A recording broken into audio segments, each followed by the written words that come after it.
بسم اللہ الرحمن الرحیم۔ یہ کہانی شیخ سعدی کی حکایات سے ماخوذ ہے۔ بارش کا ایک ننھا قطرہ بادل سے جب ٹپکا تو اس نے دیکھا کہ فضاؤں کے اندر اس کی کیا حیثیت ہے۔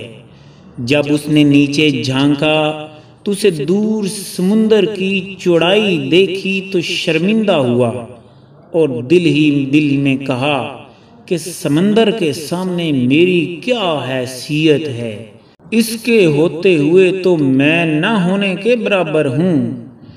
جب اس نے اپنے آپ کو کمتری کے اس طرح جذبات میں دیکھا تو ایک سپی صدف جسے کہتے ہیں، اس نے اپنے منہ کو کھولا، وہ قطرہ سیدھا اس سپی کے اندر گر گیا اور سپی نے اس طرح منہ بند کر لیا۔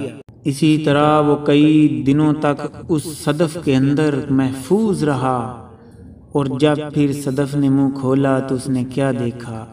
وہ ایک قطرہ نہیں بلکہ ایک قیمتی موتی بن گیا ہے، اور آخر کار وہی موتی پھر ایک بادشاہ کے تاج کی زینت بن گیا۔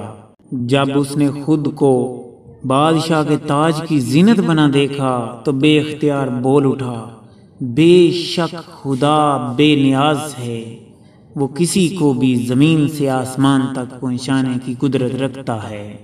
تو دوستو، اس حقائق سے ہمیں یہ درس حیات ملتا ہے کہ اللہ کی رحمت سے کبھی مایوس نہیں ہونا چاہیے، وہ سب اختیارات کا مالک ہے۔